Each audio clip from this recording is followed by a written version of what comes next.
Simulan na natin ang karanasan ni Aragon. Patungkol sa agimat ni Apo Lakay, walang eksaktong taon, lugar ng La Union. Sa kabundukan ng La Union, may isang kuwebang bihirang puntahan ng mga tao. Sinasabi ng mga matatanda na doon umano naninirahan ang misteryosong tinatawag na Apo Lakay, isang tahimik na tagapagbantay ng mga sinaunang agimat. Hindi siya nagpapakita sa sino man, tanging ang taong may malinis na puso o may mabuting hangarin na ang nais lamang ay makatulong ang maaaring makatagpo sa kanya. Kaya naman isang binatang nagngangalang Aragon ang naglakas loob na hanapin si Apo Lakay. Nagtungo siya sa nasabing bundok kung nasaan ang kuweba. Nakipagsapalaran siya para sa kanilang maliit na sityo dahil na rin sa panggagambala ng mga aswang, mga nilalang na hindi nakikita. Na ang pag-asa lamang niya ay ang makausap si Apo Lakay upang bigyan siya ng gamit at kaalaman. Anak Aragon, sigurado ka na ba dyan sa iniisip mo? Napakadelikado anak, marami nang nagtangkang magtungo sa bundok na yon. Ang iba ay nakakauwi ng buhay at ang iba naman ay hindi. Maraming panganib ang naghihintay sa iyo anak. Tingnan mo yung anak ni Doring, umakyat siya ng maayos pa ang pag-iisip. Subalit na makababa sa bundok, ni hindi na makausap ng matino ng kanyang mga magulang. Huwag niyo ho kong alalahanin inay, magtiwala lang ho kayo sa akin. Dahil na naghinip po ako, nakausap ko mismo si Apo Lakay. Nagpakita ho siya sa akin at ang sabi niya ho sa akin doon, ihintayin niya raw ho ako sa bundok na yon. At ako raw ho ang pag-asa ng ating sityo, pati na rin ang ibang mga barangay na ginugulo ng mga aswang. Anak naman, bilang magulang mo nag-aalala ko, wala na nga sa atin ang tatay mo at tayo na lamang dalawang magkasama rito. Tapos kung may mangyari pang masama sa'yo, baka hindi ko kayanin anak. Basta ho inay, makakabalik ko ako rito ng maayos at kasama ko pa ho ang matandang si Apo Lakay. Ipinapangako ko ho yan. Dala ang pag-asang makikita ni Aragon ang maalamat na Apo Lakay. Binaybay niya ang daan patungo sa nasabing bundok. Walang nagawa ang kanyang nanay. Subalit sa ang inaakala niyang siya lang mag-isang aakyat roon. May dalawang tao siyang nakasabay, isang payat na lalaking may katangkaran, habang ang isa naman ay malusog ang pangangatawan. Sambit ng wika pa sa kanya habang patungo sila sa nasabing bundok. O Aragon, aakit ka rin pala? Hindi ka man lamang nagsabi sa amin. Oh, nandito rin pala kayo. Oot nagbabaka sakali rin ako na makausap ang matandang Apo Lakay para sa sityo namin at alam kong yun din ang layunin ninyo. Oo naman Aragon, tsak na magpapakita sa amin ang matandang yon dahil sa matagal na namin yung pinagandaan ni Masong. Tama ka roon Tibor, at kapag nakausap ko matanda, ihilingin ko sa kanya na pagkalooban niya tayo ng pambihirang gamit. Yung magagamit natin sa pakikipagkumbate espiritual, lalong-lalo na sa mga aswang na patuloy rin ng gagambala sa aming sityo. Pare-pareho naman tayo ng layunin, di ba? Paano kaya kung magkaisa na lamang tayong tatlo? Hindi tayo pwedeng magkaisang tatlo, ano ka ba Masong? Dahil ayon sa mga kasabihan ng matatanda, isang tao lang raw ang pagkakatiwalaan ni Apo Lakay at malamang ako na yon. Masyado ka namang matiwala sa sarili mo, Tibor. Mas maganda pa na magtulungan tayo para mas mapabilis ang misyon natin. Hindi yung sarili mo lang iniisip mo. Basta, ako ang pagkakatiwalaan ng matandang yon. Wala nang iba pa.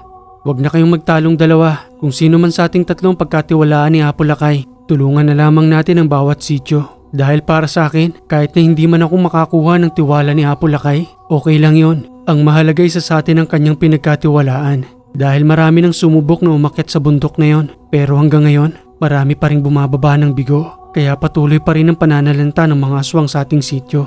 Tama ka roon Aragon, hindi katulad nitong si Tibor. Parang sarili lang iniisip eh. Ang gusto lang yata magkamit siya ng kakaibang kapangyarihan. Tapos ang kanila ang kaalaman na yun. At hindi na tumulong sa mga taong nangangailangan. Akala ko baka kampi kita Masong. Bahala nga kayong dalawa riyan. Bauna na ako sa inyo. Nagpatuloy sila sa kanilang paglalakbay. Subalit maka-6 na beses silang naligaw na para bang paulit-ulit lang kanilang dinaraanan. Wika pa ni Aragon sa dalawa habang litong-lito na sa paulit-ulit na daan. Hubarin natin ang damit natin. Bakit para saan Aragon? Oo nga Aragon, bakit maghuhubad tayo ng damit dito? Kinakailangan nating baliktarin dahil pinaglalaruan tayo sa daang ito.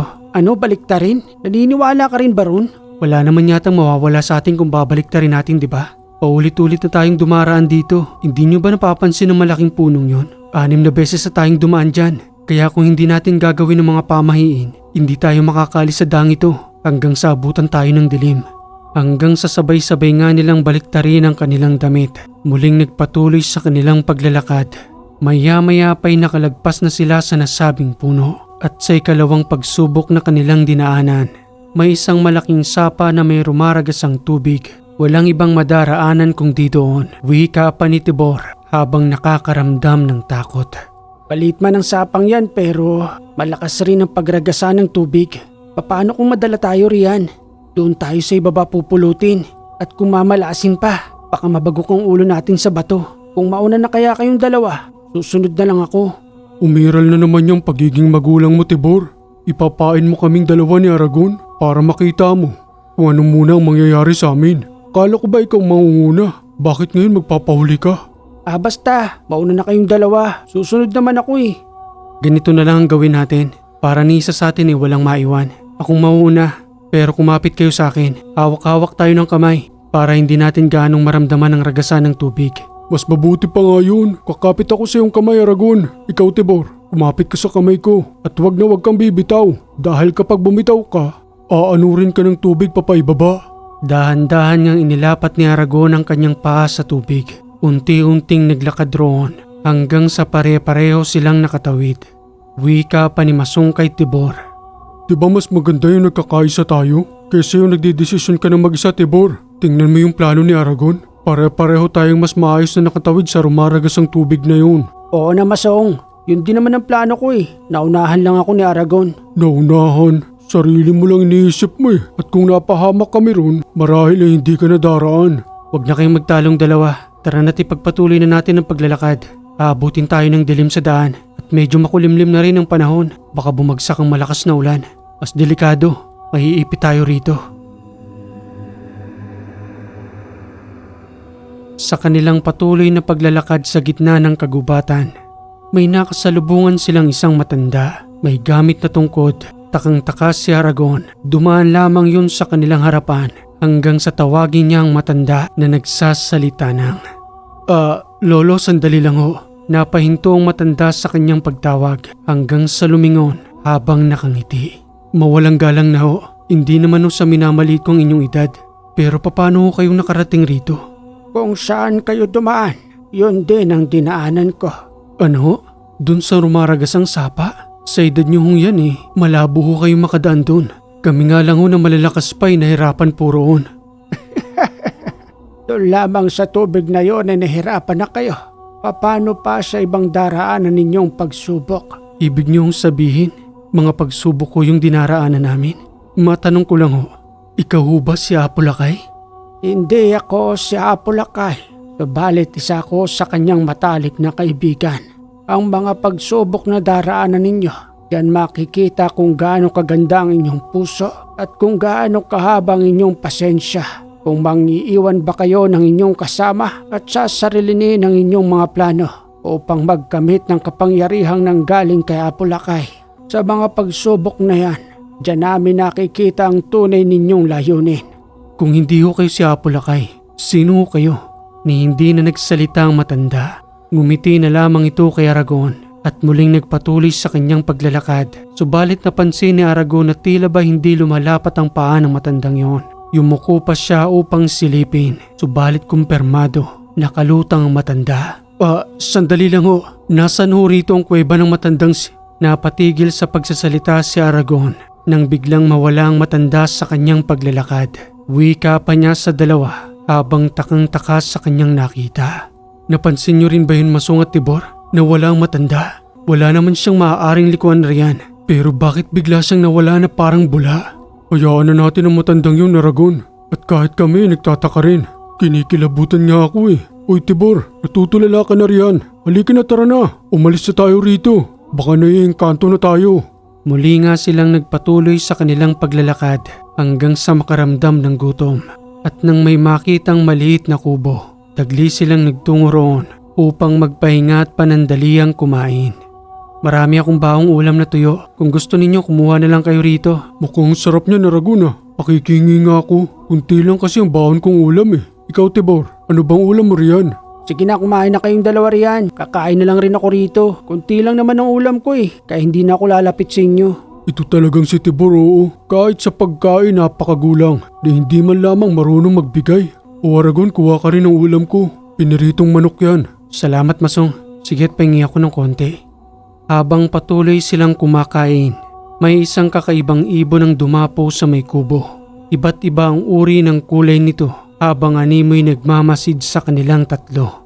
Ba, napakagandang ibon nito. Sa talambuhay ko ngayon lang ako nakakita ng iba't ibang uri ng kulay. Sa iisang katawan ng ibon, ang ganda ng kanyang buntot, pati na rin ang kanyang pakpak. Para siyang may palong na nakalutang sa kanyang ulo. Takpin kaya natin Masong. Siguro ang mahal niyan kapag binenta natin. Huwag niyong pakialaman ang ibon at kahit na anumang uri ng kakaibang bagay na makita natin dito dahil maaaring may nag-aalaga sa kanila. May nag-aalaga? Wala ngang ibang nakatira rito. Paliban doon sa matandang nakita natin kanina. Paano may nag-aalaga sa kanila? Sa laki ng gubat na ito, hindi tawang naninirahan dito. Hindi niyo ba napapansin na habang patuloy tayong naglalakad kanina, gumagalaw ang mga puno? Hindi dahil malakas ang hangin, kundi dahil may mga naninirahan dito. Tama si Aragon, Tibor. Huwag kang mahumaling sa ganda ng ibong yan. Marahil ay pagsubok sa atin yan kung pakikialaman ba natin siya o hindi. Dahil baka pag pinakialaman mo yan, hindi ka na makababa sa bundok na ito. O kung makababa ka man, baka wala ka na sa sarili mong pag-iisip. Tama ka roon Masong, dahil unti-unti kong naunawaan habang patuloy tayong naglalakad na ang kagubatang ito ay pinamumugaran ng mga engkanto at ang matandang si Apulakay ay konektado sa kabundukang ito. Pinapalad pa rin tayo dahil kahit papano nakaabot tayo rito. Subalit habang patuloy na nag-uusap si Aragon at Masong, hindi nila napansin ang ginawa nitong si Tibor. Dahil sa katigasan ng kanyang ulo, kumuha ito ng bato, pinukulang magandang ibon na naging dahilan ng kanyang pagbagsak sa lupa. Muling wika pa ni Aragon dahil sa ginawang yun ni Tibor. Ang tigas ng ulo mo, Tibor. Bakit mo binato ang ibong yun? Masyado naman kasing mahiwaga kayong dalawa. Hindi totoo yung mga pinagsasasabi ninyo. Gubat itong pinuntahan natin. Kaya siguradong maraming iba't ibang uri ng ibon. Tingnan nyo walang nangyari sa akin. Tarantado ko talaga, Tibor. Kapag may nangyari sa'yo, bahala ka sa buhay mo. Pagkatapos ng nangyari ay nagpatuloy na silang muli sa kanilang paglalakad upang hindi abutan ng dilim sa daan. Ngunit makalipas ang ilang oras, habang patuloy silang naglalakad, kakaiba na ang ipinapakitang kilos nitong si Tibor. Para itong wala sa kanyang sarili. Nagsasalitang hindi nila naririnig hanggang sa maya-maya pa. Ang kanyang kaliwang kamay na ginamit sa pagbato ay nagkulay ube at unti-unting namaga. Tibor, anong nangyayari sa'yo? Sinong kinakausap mo riyan? Aragon, natatakot ako. Tulungan niyo ako ni Masong. Kukunin daw nila ako rito at hindi na raw ako makakababa. Sinong sinasabi mong kukuha sa'yo? Yung mga nakasuot ng kulay itim at ang tatangkad nila. Sabi nila sa akin, ako raw ang kapalit ng binato kong ibon dahil nga alaga raw nila yon. Yan ang sinasabi ko sa'yo, Tibor. Wala namang mawawala sa'yo kung maniniwala ka. Kaya nga nagtungo tayo rito, diba? Dahil naniniwala tayong matutulungan tayo ni Apulakay. Pero anong ginagawa mo habang patuloy tayong naglalakbay? Hindi ka sumusunod sa mga pamahiin na hindi naman kawalan sa'yo. Alam mo naman sigurong marami nang nawala rito na hindi na muling nakabalik sa kanilang pamilya. Tulungan niyo ako, Aragon, Masong. Ayun sila papalapit na sila sa akin. Kukunin din daw nila ako ngayon din. Dahil sa wala pang sapat na kaalaman ng dalawa ng mga oras na yon, ni hindi nila matulungan si Tibor. Dahil sa hindi rin nila makita ang nakikita nito na umanong kukuha sa kanya sa kabundukang yon. Manalangin ka na lamang, Tibor. Wala rin kaming may tutulong sa'yo. Siguro naman naniniwala ka sa panalangin at kung sakaling makita na natin si Apulakay, kagad kaming hihingi ng tulong upang maagapan ang nangyayari sa'yo. Muli silang nagpatuloy sa paglalakad. Nagdarasal ng tahimik itong si Tibor dahil patuloy pa rin sumusunod sa kanya umanong mga nakaitim. Bagya siyang kumalma. Subalit sa makalipas ng ilang oras nilang paglalakad, nagulat na lamang itong si Aragon pati si Masong nang hindi na nila makita si Tibor na sumusunod sa kanilang likuran. Aragon, wala na si Tibor. Kani-kanina nandyan pa siya eh. Saan na kaya siya nagpunta? Ina nga bang sinasabi ko? Aakyat ng bundok na ito pero hindi naniniwala. Ipinahamak niya lang ang kanyang sarili. Saan natin siya hanapin ngayon? Hindi ko rin alam, Aragon. Bakit kasi naisipan niyang batuhin ang ibon na yun? Sana makita pa natin siya dahil ang alam ng kanyang mga magulang. Ako ang kanyang kasama. Wala tayong magagawa, Masong, kung di magpatuloy sa ating paglalakad. Sa laki ng gubat na ito, Hindi natin alam kung saan siya hanapin. Mauubos ang oras natin at maaaring mawala ng saysay ang paghahanap natin kay Apulakay. Wala nang nagawa ang dalawa kundi magpatuloy na lamang sa kanilang paglalakad. Dinaanan nila roon ang iba't ibang uri pa ng mga pagsubok hanggang sa mapagtagumpayan na nakarating sa ibabaw ng tuktok ng bundok. Nandito na tayo, Masong. Pero nasa ng kuweba ng matanda? Ang sabi nandirito lang yun. Pero ni isa wala tayong makita. Mukhang may isang malaking tumpok ng bato roon. Pagtungo tayo ron, Aragon. Baka nasa likod nun ang kuwebang hinahanap natin. Kaagad silang nagtungo sa nasabing isang malaking tumpok ng bato. Umikot sila roon hanggang sa bumungad nga sa kanila ang isang kuweba. Kumuha ng posporo itong si Aragon. Nagsindi ng isang kandila. Binuksan ang kanyang daladalang alak bilang alay umano kay Apulakay. Pagtawag na wika pa niya roon habang nagsasalita ng, Apulakay, sana po ay tanggapin ninyo aming alay. Ang simpleng alak na nandirito ngayon sa bungad ng kuweba. Naway tanggapin ninyo kami at bigyan ng paintulot na makapasok. Hanggang sa may maaninagan si Aragon. Nakasuot ito ng kulay puti. May mahabang balbas. Gayon din ang kanyang buhok. Tugong wika pa nito sa kanila habang nakangiti. Maligayang pagdating, Aragon. Gayon din sa iyong kasama. Sige't pumasok kayo sa aking tahanan. Tinatanggap ko ang inyong alay. Matagal na kitang inihintay dito, Aragon. Marami ang nagtangkang sumubok na makita ang kuwebang ito. Subalit ni kahit na nakarating na sila sa tuktok ng bundok na ito, di hindi nila makita ang kuweba dahil sa nababalot ito ng sabulag. Ang sabulag na yon ang may mabubuting hangarin lamang ang makakakita dahil kung masama ang kanilang hangarin, isang tumpok ng bato lamang ang kanilang makikita at wala ang pintuan ng aking tahanan. Maraming salamat sa pagkakataong makapasok ko kami rito. Kayo rin ho ba nagpapadala ng mga pagsubok? Oo, Aragon. At ang unang matandang nakita ninyo, ako yon. Nagpanggap akong iba upang hindi ninyo ko pagdudahan. Ang mga pagsubok na yon ay sumusukat sa inyong ugali dahil mahirap magkaloob ng isang gamit lalo na sa isang taong hindi karapat-dapat. Maaari siyang makapahamak ng ibang tao o maaaring malulung siya sa kapangyarihan at gamitin niya ito sa kasamaan. Mas lalong madaragdagan pa ang aming mga kaaway. At habang patuloy ko kayong pinagmamasdang dalawa, nakikita ko ang kabutihan ng inyong puso. Hindi man perpekto, subalit karapat-dapat na magtanggap. Nais nyo ba talagang magkamit ng kakaibang kakayanan upang makatulong sa inyong sityo?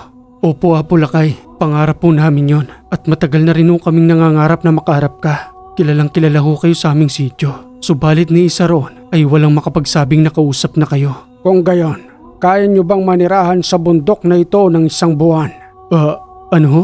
Isang buwan?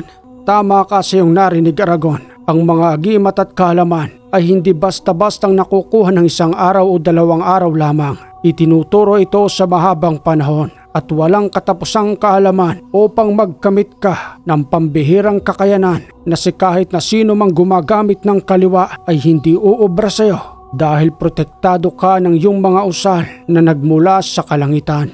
Masong, kaya mo ba? Oo naman, Aragon. Matagal ko ng pangarap ito at napakaswerte natin dahil nakaharap natin si Apulakay. Hindi tayo natulad kay Tibor. Sa dami ng mga pagsubok na pinagdaanan natin bago makarating rito. Kaya hindi ko aaksayan ng pagkakataong ito. Sige po, Apulakay. Mananatili po kami rito ng 1 buwan. Kayo na pong bahala sa aming dalawa.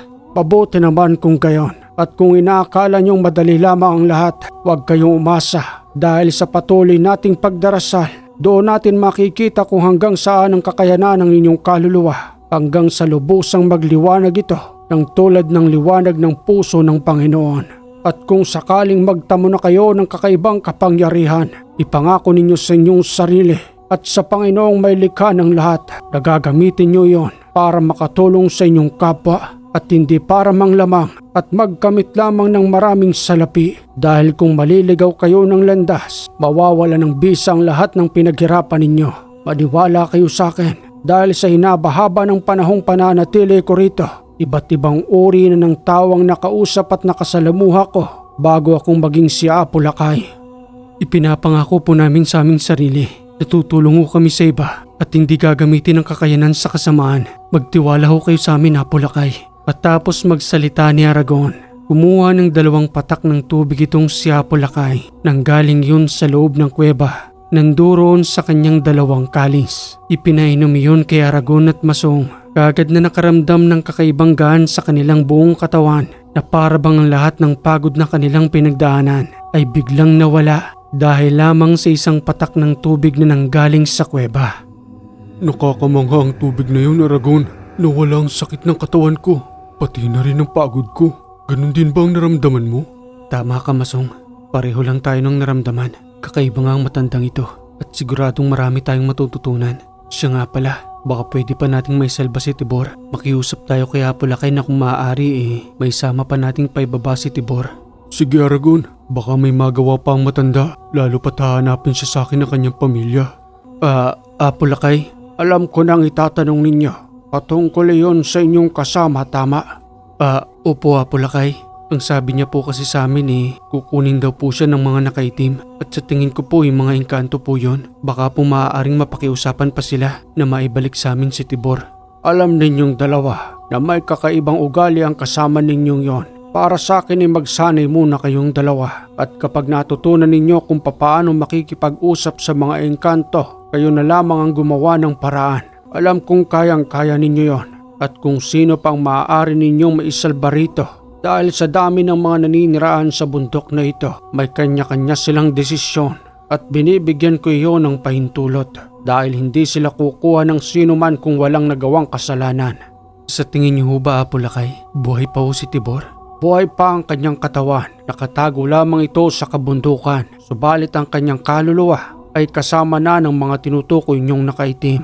Nanduroon siya sa kanilang mundo na kung makakausap at mapapakiusapan ninyo, maaaring ibalik ang kanyang kaluluwa, pati na rin ang ibang mga kaluluwang nanduroon. Kaya bilisan ninyo ang inyong pag-aaral upang mas matutunan ninyo kung paanong kumonekta sa kabilang dimensyon na may namumuhay na mga engkanto at iba't ibang uri ng mga nilalang. Isang buwan na maghihintay sa atin si Tibor bago natin siya maisalba roon. Kailan po kami magsisimulang mag-aral, Apolakay? Ngayong araw ding ito, sisimulan na natin ang paglilinis ng inyong katawan, pati na rin ang inyong espiritu. Pagtutungo tayo roon, ang malinis na bukal ng tubig, ang araw-araw ninyong gagamiting panligo at pagkatapos ng isang linggo, may mga dasal akong ipagkakaloob sa inyo. Ang mga dasal na yon ay upang pagtibayin ng inyong pisikal na katawan para sa pagbigkas ninyo ng mas malalakas na usal.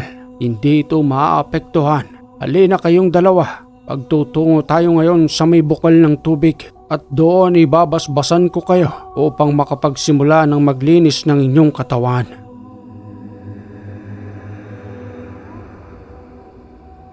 Kakaibang bukal na ito, kumikinang ang tubig at napakalamig. Huwag kayong maingay habang naliligo. Sagrado ang tubig na ito. Binabasbasan ko kayong dalawa sa paglilinis ng inyong pisikal at espiritu. Ang tubig na ito ang magtatanggal ng inyong kasalanan magmula sa inyong pagkabata at hanggang ngayon. Inaalis ko ang lahat ng iyon upang tanggapin kayo ng kaliwanagan at kapangyarihang nagmumula sa itaas. Magmula sa araw na ito, malinis na kayo upang bantayan ang mga espiritong gabay. Ikaw, Aragon at Masong, ay magsisimula na sa mundo ng espiritual kabilang sa aking pangangalaga at gabay. Simula sa araw ding yon, dahan-dahan silang sinasanay sa pagbabasa ng mga lingwaheng Latin na noong una hindi nila maunawaan. Nakakagulat lang dahil sa liit ng libretang ipinagkaloob sa kanila. Nanduroon ang lahat ng usal na kanilang kinakailangan.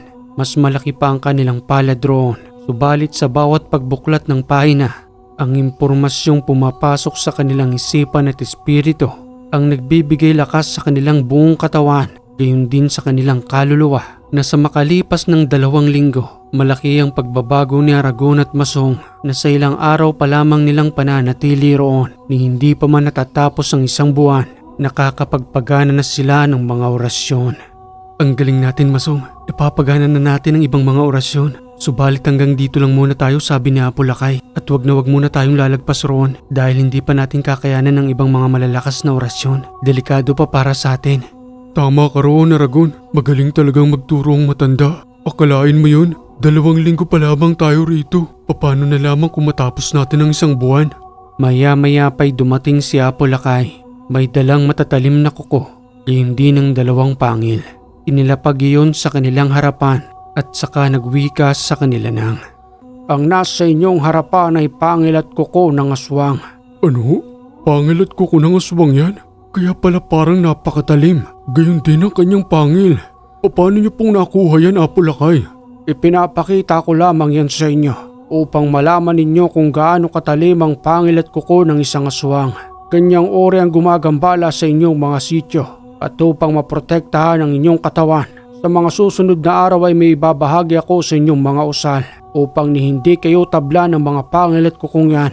Alam kong nakakapagpaganan na kayo ng ibang mga usal, subalit mabababa pa iyon. Hindi yun uobra sa mga aswang, sa mga engkanto maaari. Suriin ninyong mabuti ang pangil at kukong yan. Asiguradong marami ng taong pinahirapan.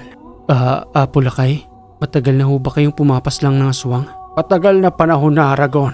Pinangingilagan ako ng mga yan. Subalit hindi sila maubos-ubos sa kadahilan ng mas mabilis silang magparami kaysa sa tulad nating gumagamit ng kanang kaalaman.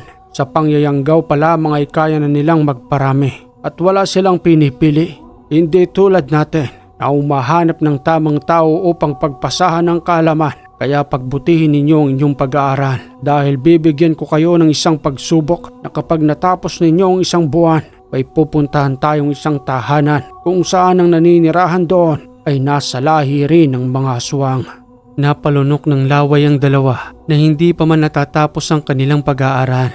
May nakalaan na silang misyon upang subukin ang kanilang kakayanan na sa pagkakataong yon ay makikita nila kung lubusan ngang gumagana ang mga orasyong itinuro sa kanila ng matanda.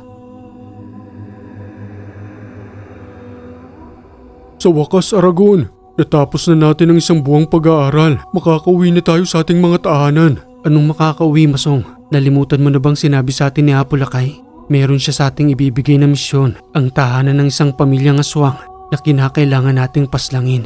Oo nga pala, di bale. Handang-handa naman na tayo para doon. Nasaan na kaya si Apo Lakay? Parang 2 araw ko na siyang hindi nakikita rito at hindi umuwi sa loob ng kuweba. Alam mo naman ang matandang yon, kung saan-saan siya nagtutungo na bigla-bigla na lamang sumusulpot dito. 9:00 ng gabi nang dumating si Apo Lakay, sabay-sabay na silang kumain doon hanggang sa muli nilang napag-usapan ang patungkol sa kanilang unang misyon na paslangin ang pamilya ng aswang na naninirahan sa iisang tahanan. Sambit pang wika ng matanda. Pagkatapos ninyong kumain, ngayong gabi rin ito ay magtutungo tayo sa inyong unang misyon. Kinakailangan natin kaagad na subukan ang inyong kakayanan dahil mas marami pa kayong makakalaban. Mas mahirap sumabak sa isang labanan kung hindi kayo handa. Kaya wag na wag kayong magpapabaya sa inyong pagdarasal dahil yan lamang ang inyong magiging sandata. Makalipas ang ilang minuto, may buhat-buhat ang matanda ng isang sinuunang baul. Inilapag iyon sa kanilang harapan. Dahan-dahan niya itong binuksan at bumungad sa dalawa ang 2 uri ng katana na may mga nakaukit na usal na nagmula pa sa lingwaheng Latin. Patagal ko nang hindi ginagamit ang mga sandatang yan. Kaya sa pagkakataong ito, kayong 2 na ang magmamana. Ito ang para sa iyo, Aragon, at ito naman ang sa iyo, Masong. Nakakamangha ang katanang ito. Ang lakas niya. Sa unang paghawak ko pa lang, ramdam ko yung kakaibang bigat at ang kuryenteng dumadaloy sa aking buong katawan. Tama ka roon, Aragon. Maraming aswang na ang napaslang ng katanang yan at hindi lang yan ang ipagkakaloob ko sa inyo. Ang agimat na matagal ko nang pinangalagaan. Araw-araw ko yung pinapakain ng mga usal. Ito ang para sa iyo, Aragon, at ito naman ang sa iyo, Masong. Huwag ninyong pababayaan ang mga medalyong yan, gayon din ang sandata. Pareho nyo silang pakakainin ng usal. Yun ang nagbibigay ng lakas sa kanilang 2 upang maipagpatuloy ninyo ang inyong mga misyon. Handa na ba kayo sa ating lakad ngayong gabi? Gamitin ninyo ang lahat ng inyong nalalaman upang sa gayon ay mapatunayan ninyo sa inyong mga sarili na handa na kayong bumaba sa inyong mga sityo upang doon ay ipagpatuloy ang inyong misyon na paslangin ang mga aswang na patuloy na gumagambala sa inyong mga sityo. Wala silang inaksayang oras ng gabing yon. Kagad nilang binaybay ang daan patungo sa nasabing tahanan. Subalit sa kanilang pagdating, wala ni isang nilalang silang dinatnan. Nasaan na si Apo Lakay? Akala ko ba sasamahan niya tayo rito? Parang hindi naman yata itong tahanan na tinutukoy niya. Sa palagay ko'y tamang tahanang pinuntahan natin, Masong, dahil sa kakaibang amoy. Maghintay lang tayo rito. Sa makalipas na ilang minuto, may narinig silang malakas na pagaspas ng pakpak na sa muli nilang pagsilip roon, dumaan sa may bintana ang isa habang may dalawa pang naglalakad na nagtungo sa may pintuan. Masong ito nang hinihintay natin, dumating na sila. Dahan-dahan silang nagtungo sa tahanan at nang makarating sa may pintuan, kumatok pa itong si Aragon na sa 10 oras ng gabing yon ay meron namang tumugon sa kanilang pagtawag. Tao po, magandang gabi ho sa inyo. May tao ho ba riyan? Kaagad namang may nagbukas ng bintana. Sambit pang wika ng isang matandang lalaki. Gabing-gabi na iho, ano pang ginagawa nyo rito sa aming tahanan? May maitutulong ba kami sa inyo? Hindi na ako magpapaligoy-ligoy pa. Kayo ho, hindi pa man natatapos na magsalita itong si Aragon. May malakas na kalabog silang narinig. Bumukas ang isang bintana sa likuran ng tahanan. Nagsipagpulasan ng dalawa roon hanggang sa sumunod ang matanda na kanyang kausap. Masong, tumatakas sila. Pagtungo tayo sa likuran ng tahanan. Doon sila nagsipagpulasan. Kaagad nila yung sinundan sa may damuhan na ang inaakala nila ay patuloy na tatakas ang tatlong yon. Subalit nagkamali si Aragon at Masong. Dahil nang makarating sa mas masukal na lugar, hinihintay lang pala sila nito upang paslangin. Nararamdaman ko sila rito, Aragon. Nagmamasid lamang sila sa atin. Talasan mo ang iyong paningin at pakiramdam. Tama ka, Masong. Naghihintay lamang sila ng tamang tiyempo. Pero hindi sila uubra sa atin dahil handang-handa tayo para rito. Hindi tayo nagtungo rito para magpakamatay. Hanggang sa muling lumabas ang matanda galing sa dilim, muling wika pa nito kay Aragon na may kakaibang anyo. Kayo ba ang bagong alagad ni Apulakay? Dahil nababasa namin sa inyong mga gamit, yaan ay nagmula pa kay Apulakay. Ang medalyon, gayon din ang katanang nasa inyong tagiliran. Napagutusan kayo na paslangin kami. Tama ba mga iho? Tama ho kayo at kayong una naming misyon. Kaya dapat na hindi kami pumalpak rito. Kinakailangan namin ng matatalim niyong kuko. Gayon din ang inyong pangil. Ibibigay naming regalo iyan kay Apulakay dahil ayon sa impormasyon na ibinigay niya sa amin, binigyan niya na kayo ng babala. Subalit patuloy pa rin kayong nananalasa. Bakas pa sa inyong mga muka ang nagkalat na dugo na marahil ay nanggaling sa tao. Mauunawaan ninyo kami kung kayo ang nasa aming sitwasyon. Na bilang mga aswang, wala kaming ibang pagkain kung di laman ng tao o hayop at ang tubig na aming iniinom ay nagmula sa kanilang mga dugo. Hindi nyo kami mapipigilan. Kaya kung gusto ninyo ang aming pangil at kuko, ipaparamdam muna namin yun sa inyo at hindi kami papayag na paglaruan lamang ninyo kami tulad ng inuutos sa inyo ng inyong Apulakay. Dalawang malakas na nilalang ang sumugod kay Aragon at Masong. Nakaladkad silang patungo sa may damuhan dahil sa unang pagkakataon, hindi nila makita kung saan ang gagaling ang atake. Napakabilis ng dalawang yon at may kakaibang lakas na kayang-kaya silang kaladkarin. Mga baguhan nga kayo ni hindi nyo makita ang pag-atake ng aking dalawang anak. Yan ang ikamamatay ninyo ni hindi na ituro sa inyo ng matanda ang aming abilidad. Umanda kayo sa inyong kamatayan at ikatutuwa naming tatlo na ang aming pagkain ngayong gabi ay nagmula sa mag-aaral ni Apulakay. Saan niyo ako dadalhin? Bitawan niyo ako. Aragon, tulungan mo ako rito. Kinakaladkad ako ng nilalang na to. Hindi rin ako makagalaw. Sandali lang, Masong. Kapag nahawakan ko ang katana sa aking tagiliran, kaagad ko itong gagamitin sa kanya. Gamitin mong usal ng pamuksa. Sabay nating iihip sa kanilang katawan. Na habang mabilis nga silang kinakaladkad ng nilalang, ni hindi nila inaasahan ang mga mangyayaring yon. Pabulong na nagbigkas ng mga usal itong si Aragon, gayon din si Masong. Iniihip nila yon sa harapan ng nilalang hanggang sa bumitaw sa kanilang pagkakahawak at nang magkaroon ng pagkakataong mahawakan ng kanilang katana, kaagad nila yung binunot. Muling wika pa ng matanda habang patuloy silang pinagmamasdan na nakikipaglaban sa kanyang anak. Unti-unti na kayong natututo, mga baguhang alagad ni Apulakay. Sige, gamitin ninyo ang inyong nalalaman. Tingnan natin kung hanggang saan ang lakas ninyo, gayon din ang inyong tapang.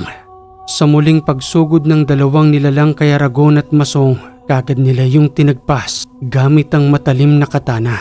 Subalit para lang silang tumaga sa hangin dahil bigla yung nawala sa kanilang harapan na parang isang bula. Nasaan na sila? Nararamdaman mo pa ba sila, Masong? Nawala ang kanilang presensya. Pati na rin yung matanda. Nasaan na kaya sila? Dahil kung tinamaan natin sila ng katana, siguradong bulagta sila ngayon sa lupa. Magsipaglabas kayo riyan. Kung talagang matapang kayong tatlo, sugurin ninyo kami. Maya-maya pa'y may narinig silang boses ng matanda. Yun ay si Apolakay na nagsasalita sa kanilang likuran. Magaling ang ginawa ninyo, Aragon at Masong. Natuto kayo sa pagkakataong ito. Pagpasensyahan nyo na ang hindi ko pagsabi ng totoo sa inyo upang ilabas ninyo ang inyong kakayanan.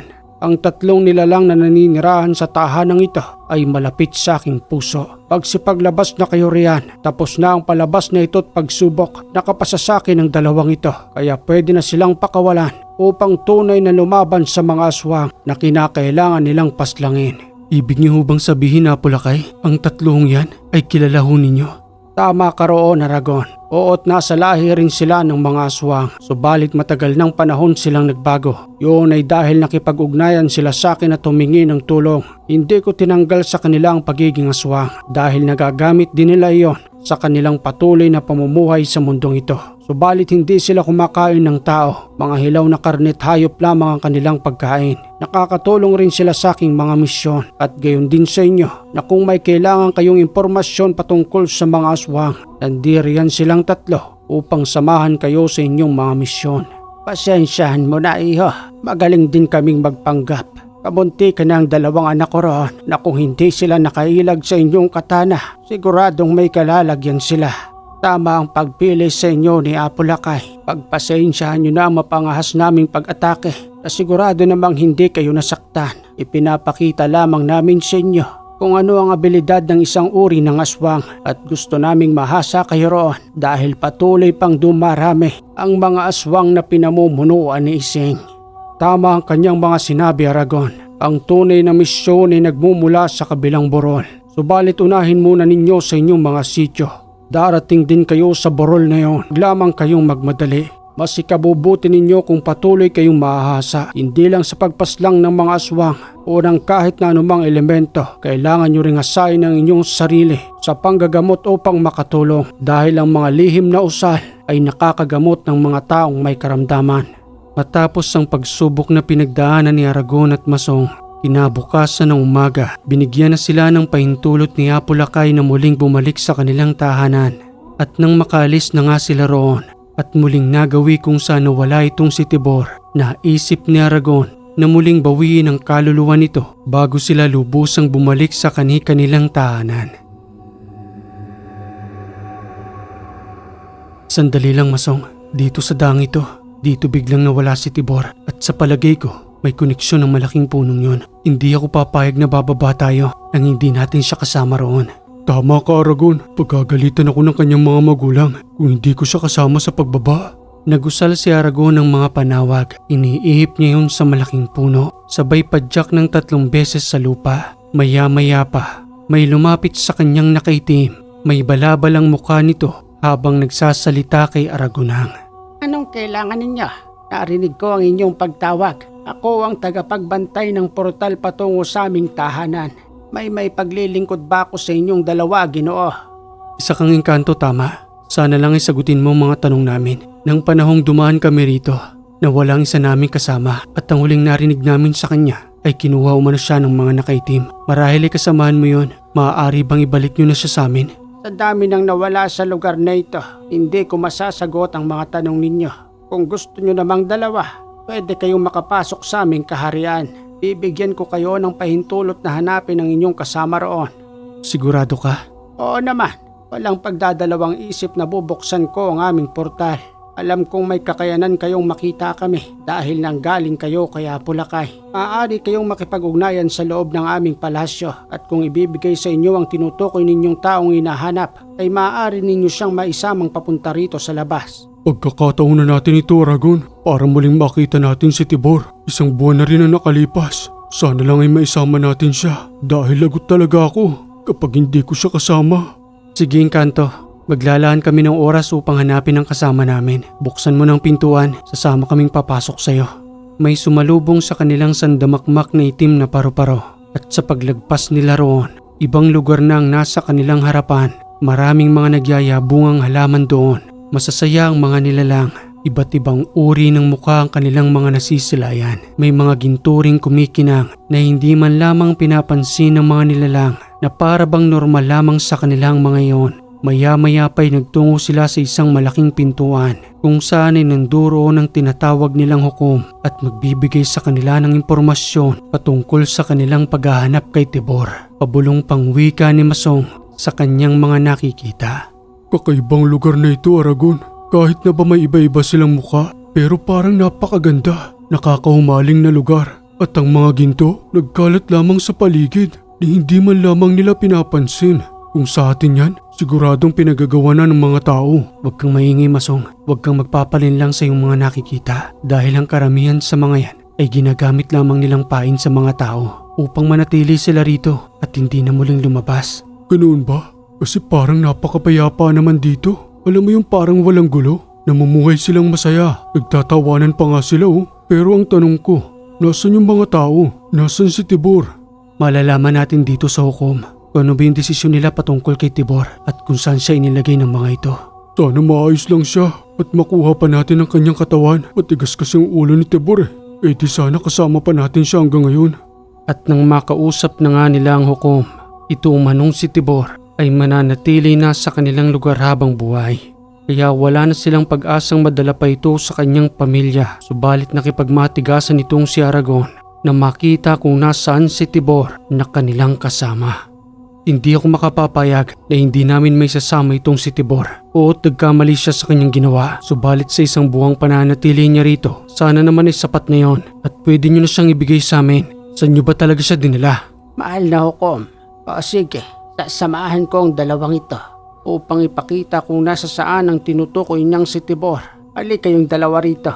Pagtutungo tayo roon at huwag kayong magugulat kung nasa saan sila dahil yon ang karapat-dapat nilang paglagyan. Sa kabilang banda ng magandang imaheng ipinapakita sa kanila, bumungad sa kanilang paningin ang kinaroroonan ni Tibor, pati na rin ang iba pang mga espiritu na ikinukulong ng mga engkanto. Anong nangyari? Bakit naging ganito ang itsura? Para tayong nasa isang madilim na lugar kung saan ay may napakabahong amoy at ang paligid nito animoy may mga nabubulok na hayop. Kabaliktaran sa unang ipinakita sa atin, Aragon.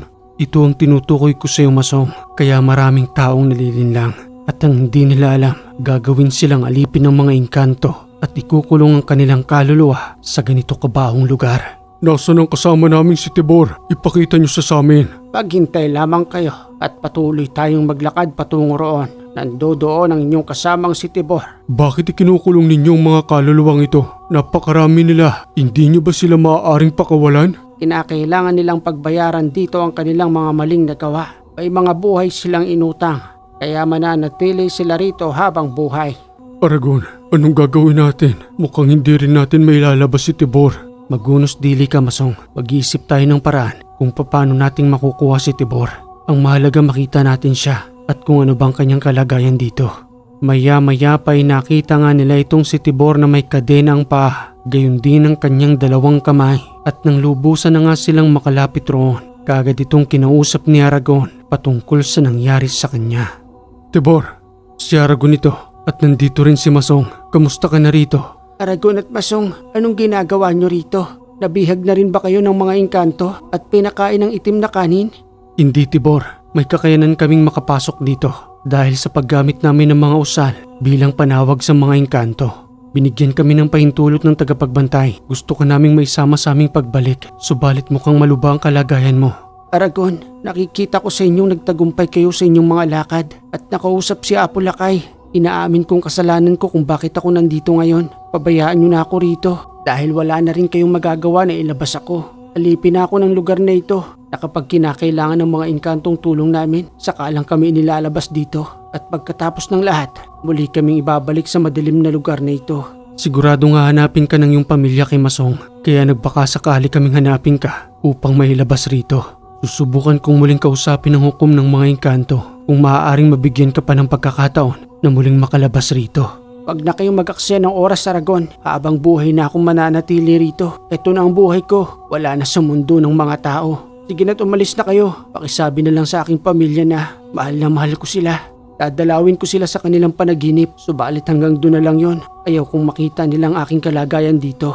Hindi na nga nila naisamang espiritu ni Tibor kahit na ano pang pakiusap nila sa hukom. Kaya naman umalis na sila sa lugar na yon na muling bumalik sa daan kung saan nawala si Tibor. Lagot ako nito, Aragon. Wala tayong magagawa. Mas pinili na ni Tibor na manirahan doon para pagbayaran ng mali niyang nagawa. Halika na, Masong, umuwi na tayo sa kanya-kanya nating tahanan. At sa muli nga nilang pagbaba sa kanilang sityo, nagulat ang mga tao roon dahil buhay itong si Aragon. Pati na rin itong si Masong dahil ang inaakala nila na sa isang buwang pagkawala ng dalawa na tulad na ito sa ibang mga nagtangkang umakyat sa bundok na hindi na muling nakababa. Wika pa ng kanyang nanay Karin nang muling makita itong si Aragon. Anak ko, araw-araw akong nagdarasal para sa iyo. Akala ko talaga hindi ka na muling makakabalik rito. Isang buwan ang nakalipas, anak. Akala ko patay ka na. Sabi ko naman ho sa inyo, inay. Ipinangako ko kung babalik ako. At ito ho ako ngayon. Nagtagumpay ho ako sa aking paglalakbay. At may kasama rin ho ako, si Masong. Umuwi na ho sa kanilang barangay. Pareho ho naming nakausap si Hapulakay. At pareho kaming pinagkatiwalaan upang turuan. Mabuti naman kung gayon. Ipagluluto muna kita ng masarap na pagkain, anak. Sandali lang ho, inay. Kamusta ho bang sityo natin? Sa isang buwan kong pagkawala rito, may patuloy pa rin ho bang nanggagambala? Wala pa rin silang tigil at mas lalo silang dumarami. Hindi lang tao ang kinukuha nila rito, pati na rin ang mga alagang hayop. Hindi na nga alam ni Kapitan ang gagawin dahil pati ang kanyang mga tanod ay takot na rin magronda sa ating sityo dahil sinisiguro nilang kaligtasan ng kanilang mga anak. Ganoon ho ba, inay? Ibig sabihin hindi rin ako dapat mag-aksaya ng oras. Mamayang gabi ho, magtutungo ako kila Kapitan upang kausapin siya sa mga nangyayari. Ano ka ba naman, anak? Kararating-rating mo pa lang. At isa pa hindi basta-basta ang mga kakaharapin mo. Paano kung mapahamak ka? Paano kung may mangyaring masama sa'yo? Ano na lamang ang mangyayari sa akin, anak? Sa pagkakataon ng ito, inay, wala ho kayong dapat na ipag-alala. May kasama ho akong hindi ninyo nakikita na isang tawag ko lang sa kanyang pangalan ay nandirito na ho siya. Ano bang ibig sabihin mo, anak? Mahirap pong ipaliwanag, inay, dahil lang may mga kaalaman lang sa spiritual ang lubos na nakakaunawa. Sa pagsapit ng dilim, nagtungo nga si Aragon sa tahanan ni Kapitan. Pinag-usapan nila ang mga plano kung papaanong makakatulong sa kanilang barangay. Tugon pa ni Kapitan sa paglapit sa kanya ni Aragon. Alam mo, Aragon, maganda yung pinaplano mo, subalit napakadelikado. 3 na lamang sa aking tanod ang patuloy na sumasama sa akin kapag nagro-ronda ako. Dahil ang iba roon ay natatakot na dahil nung nagdaang gabi lang, 4 sa aming kasamahan ay inatake ng mga nilalang na nagpapalit anyong kalabaw at tumaharang sa daan upang atakihin kami. Naunawaan ko kayo, Kapitan Gudo. Sapat na ang presensya ninyo, pati na rin ang kasama ninyong 3 tanod. Ngayon din hong gabing ito, lilibot tayo sa buong barangay upang siguruhing walang umaaligid na aswang sa paligid. Kung yan ang pinaplano mo, Aragon, sige, sasama kami sa iyong pagroronda. Sandali lamang at tatawagin kong 3 tauhan ko. Makalipas ang ilang minuto'y handa na silang maglibot. Nakakaramdaman ng takot sila, Kapitan. Kalmadong naglalakad itong si Aragon hanggang sa magawi sila sa nasabing parte ng lugar kung saan umaatake ang aswang sa kanilang paglilibot. Dito, Aragon, padalas silang lumalabas sa lilim na yan dahil sa may malalaking puno. Dito nawala ng malay ang 2 kong kasamahan nang maaninag nilang itsura ng mga ito habang nag-aangil at tumutulo ang laway. Ako na ang bahala, Kapitan. Nagbitaw ng mga usal si Aragon at timinustya niya yun sa hangin. Maya-maya pa'y may naramdaman silang pumagaspas. Nagmula yun sa malalaking puno na nagbibigay lilim sa lugar kung saan madalas umaatake ang aswang. Ayun, Kapitan, meron na namang pumagaspas roon. Ilabas ninyo ang inyong mga itak. Delikado tayo rito. Huwag kayong matakot. Ako mismo nga harap sa kanila kung sakaling magpakita sila rito. Makalipas ang ilang oras na paghihintay, nakaramdam ng pagkabagot si Kapitan. Nagpaalam ang mga ito kay Aragon na muli na silang babalik sa kani-kanilang mga tahanan. Tugong wika naman ni Aragon na mas delikado kung hihiwalay sila sa kanya dahil nabulabog niya na ang mga ito sa kanyang pagbitaw ng mga dasal. Hindi, Aragon. Hinihintay na kami ng aming mga pamilya. Tapos na ang pagroronda sa oras na ito. Nalibot na rin natin ang bawat sulok ng ating barangay. Sigurado ka na bang magpapahiwan ka rito? Oo, Kapitan. Subalit mag-iingat kayo dahil malamang nagmamatsyag lamang sila. At kung kailangan yung tulong ko, sumigaw lang kayo. at tawagin yung aking pangalan. O siya, sige Aragon, ikaw rin. Pag-iingat ka sa madilim na lugar na ito. Nagpatuloy na nga sa paglalakad sila kapitan, subalit hindi pa man lubusang nakakalayo. Sumigaw na ito habang ramdam na ramdam ang takot, gayon din ang kanyang mga kasamahan. Aragon, tulungan mo kami rito. May mga aswang. Tulong! Sinasabi ko na nga ba, tatakbong nagtungo roon si Aragon hanggang sa datnan niya ang tatlong nilalang na nasa harapan nila kapitan habang inaatake ang isa nilang kasamahan. Kagad siyang nagbitaw ng mga usal, ipinukol niya yun sa tatlong nilalang na naging dahilan ng kanilang pagkatumbas sa lupa. Sino ka? Ang lakas nun. Ako si Aragon, binabalaan ko kayo na itigil niyo ng panggagambala rito. Marami na kayong napipinsalang mga tao. Ano? Binibigyan mo kami ng babala? Sino ka para gawin yon? Kapitan, dito kayo sa aking likuran. Alalayan niyo ang isang tanod na kanilang inatake.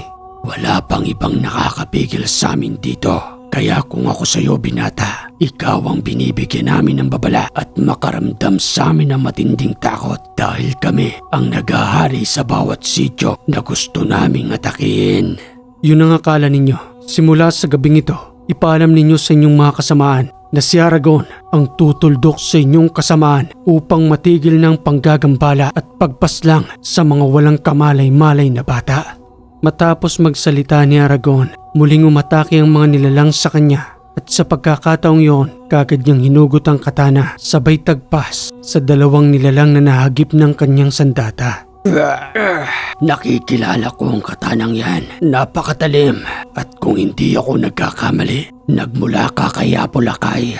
Tama ba ako roon, binata? Kilala pala ninyo si Apolakay. Lahat ng nalalaman ko, gayon din ang sandata at medalyong ito ay nanggaling sa kanya. Ano?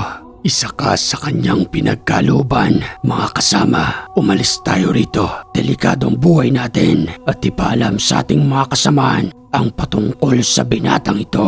Sige na Aragon, paslangin mo na mga yan. Makakatakas pa yun sa iyong harapan. Subalit nang susuguri na iyon ni Aragon, mabibilis itong nagsipagpulasan kahit na may bagyang sugat sa kanilang katawan na tinamaan ng katana. Sinasabi ko na nga ba Aragon, wala na yung tatlo. Sayang, nabawasan na sana mga perwisyo rito.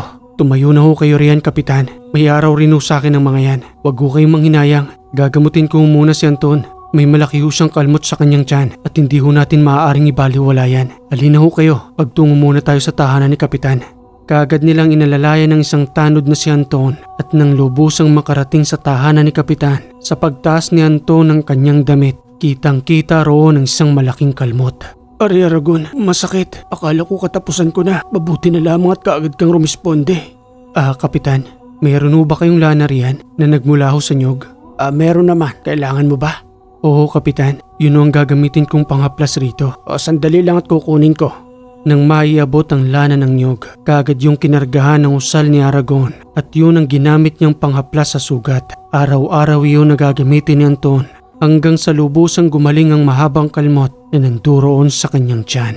O Anton, inumin mo rin ang tubig na ito dahil ang mga kuko ng aswang paminsan-minsan ay ginagamit din nila para mangyanggaw. Sa pamamagitan ng kanilang laway roon, huwag ka na munang sasama sa pagroronda dahil delikado para sa iyo. Ito yung lana, huwag mong kalilimutang araw-araw na haplasan at kapag natuyo na yan, makakaramdam ka ng pangangati. Indikasyon lamang yon na unti-unti nang natutuyo ang sugat. Kinabukasan ng umaga ay usap-usapan ng balita patungkol kay Aragon at kung papaano niyang itinaboy ang mga aswang. Dali-daling nagtungo sa kanyang tahanan ang kanyang mga kababata roon upang itanong kung ano ang kanyang kakayanan.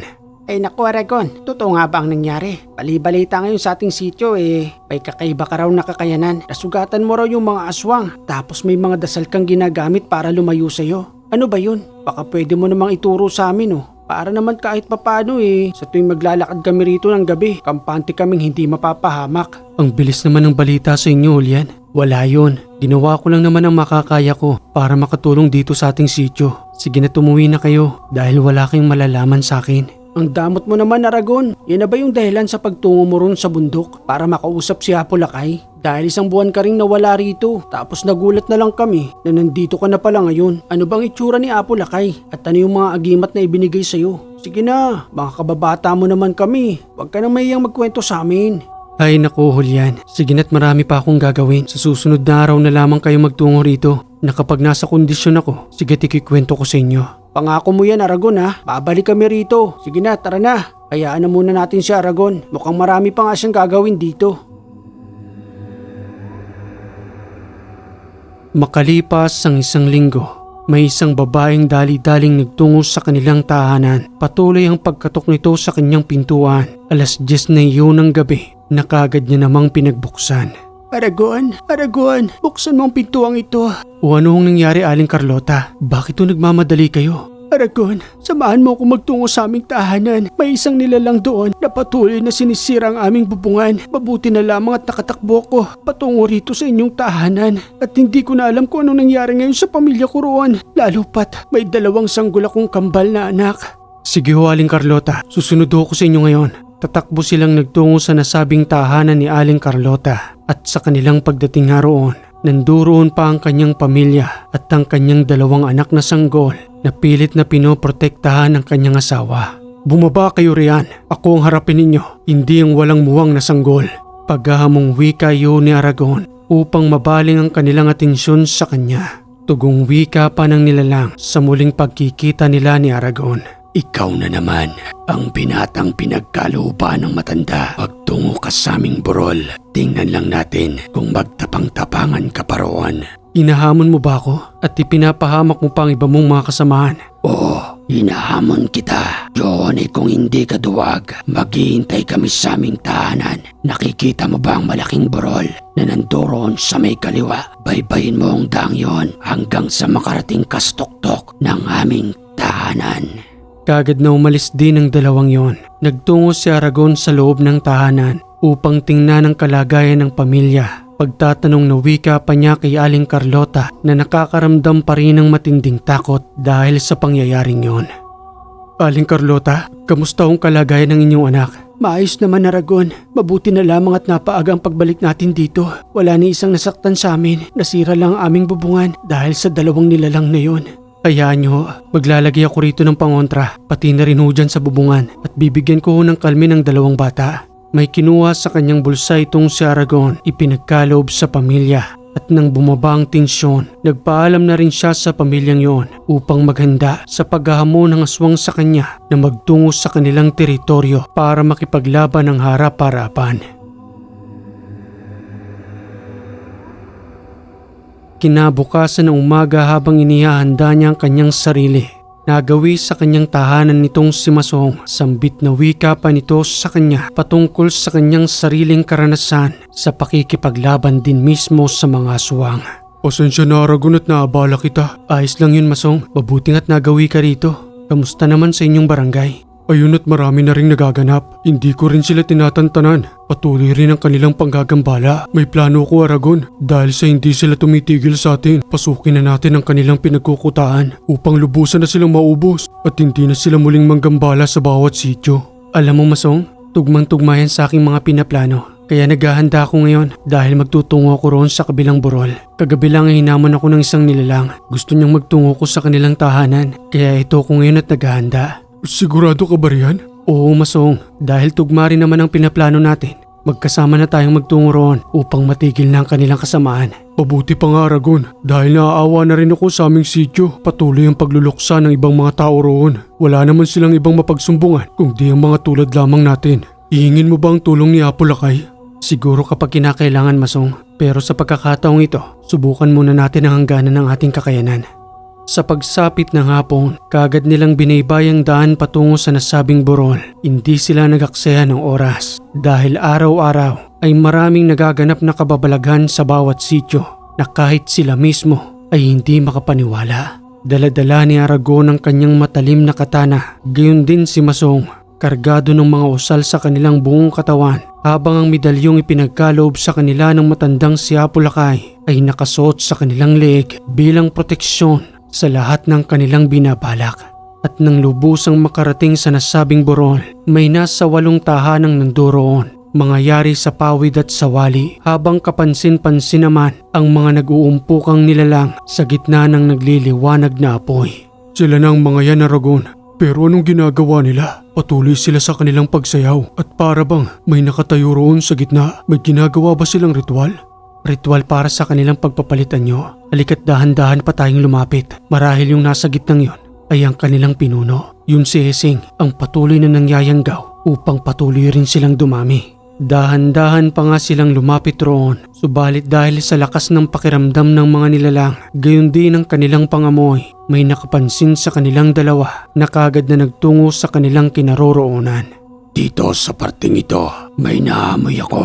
Tao, may nagawing tao sa ating teritoryo. Talasan ninyo ang inyong pangamoy dahil nandirito pa rin sila. Nang hindi na makatiis si Aragon sa kanilang pagtatago, kinalas niya ang kanyang sabulag, hinarap ang nilalang na yon habang nagsasalita ng, "Kami bang hinahanap ninyo?" Ikaw nga ang hinamon ko ng nakaraang gabi. Ang tapang mo, talagang pumasok ka sa aming lungga. Ginagampanan ko lang ang aking tungkulin dahil patuloy pa rin kayong nananalasa sa aming sityo. Dito sa inyong teritoryo, dito natin tatapusin ang lahat, maging ang inyong pinuno ay kinakailangan naming paslangin. Nagpapatawa ang taong ito. Hindi mo kaya ang aming pinuno. Paglalaruan ka lang niya, sigurado ko ron. Ganoon ba? Subukan natin. Itigil na ninyong ritual at sabihin mong nandito ako ngayon na kinakailangan niyang kaharapin. Aragon, magtutungo ko roon sa kabila at ikaw nang bahala rito. Kinakailangan nating maghiwalay para mahati sila sa dalawa. Mag-iingat ka riyan, Masong. Nandiriyan ang kanilang pinuno. Mas mabuti pa sigurong huwag ka na lamang umalis rito. Mas delikado para sa'yo kung mag-isa kang magtutungo roon. Wala ka na bang tiwala sa akin, Aragon? Magkasabay tayong nag-aral kay Apulakay, kaya kung ano man ang kakayanan mo, gayon din ang sa akin. Sige, Masong. Mag-iingat ka ron. Kagad nga silang naghiwalay na dalawa hanggang sa sumugod sa kanilang mga nilalang. Rinig na rinig ang pagtangis ng mga nilalang sa bawat pagtama ng kanilang mga katana. Gayon din kay Masong habang patuloy na nakikipaglaban. Sino pang susugod? Sige, lumapit kayo sa akin at hindi ako magdadalawang isip na itagpas sa inyo ang matalim na katanang ito. Nagpatuloy ang digmaang yon, subalit animoy hindi nila maubos ang mga nilalang. Napakarami ng mga ito. Tinangka ng tawagin ni Masong ang matandang si Apulakay at nang banggitin ito ang pangalan, sa ilang minutong nakalipas, may isang mabilis na nilalang na tumagpas sa liig ng mga aswang habang nakasuot ng kulay puti na may mahabang balbas. Aragon, nandito na si Apulakay. Kayang-kaya na natin silang ubusin. Ipagpatuloy ang pakikipaglaban hanggang sa walang matira sa mga nilalang na ito. At sa makalipas na ilang minuto, napansin ni Aragon na nasa likuran ni Masong ang pinuno. Subalit sa kanyang pagsigaw roon, hindi nakailag itong si Masong na naging dahilan ng kanyang pagkatilapon. Masong, nasa likuran mo. Ang kanilang pinunong si Hesing. Akala ko malakas ang alagad mo, Apulakay. Wala pala silang binatbat sa aking lakas. Pagbabayaran ninyo ang pagpaslang sa aking mga kasamahan.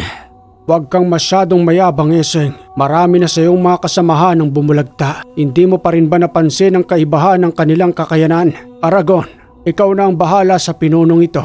Masyado siyang mayabang. Napapansin ko sa iyong aura na hindi ka nagpapabaya sa iyong pagdarasal. Alam kong kayang-kaya mo ang pinunong ito. Ako nang bahala roon kay Masong, pati na rin sa iba pang mga natitirang aswang.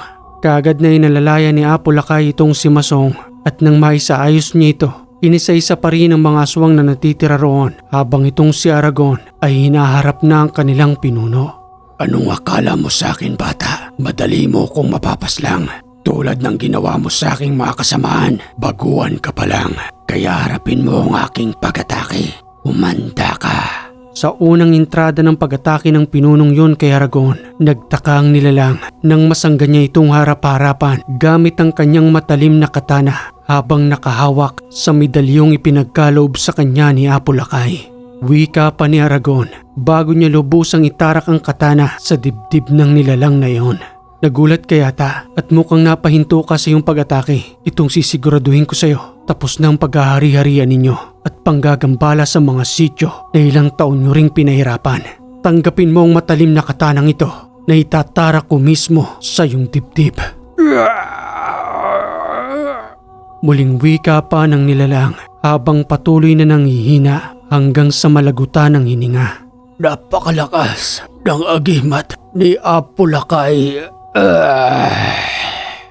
Okay mga kaiwaga, Ang ganda ng kwentong ito. Ipinagpatuloy ni Masong at ni Aragon ang kanilang mga misyon, hindi lang sa pagtugis ng mga aswang, gayon din sa panggagamot dahil utos iyon sa kanila ni Apo Lakay na magpahanggang sa ngayon ay ginagampanan nila ang kanilang misyon. Maraming salamat sa nagpadala ng kwentong ito na itinago natin sa pangalang Aragon. At kung nagustuhan mo ang kwentong ito mga kaiwaga, palambing naman po ng like and share. At kung hindi ka pa nakaka-subscribe, click mo na ang subscribe button dyan. Pati na rin ang bell para updated ka sa ating mga bagong kwento. Muli mga kaiwaga, maraming salamat sa lagi ninyong pagantabay dito sa Ang Hiwaga.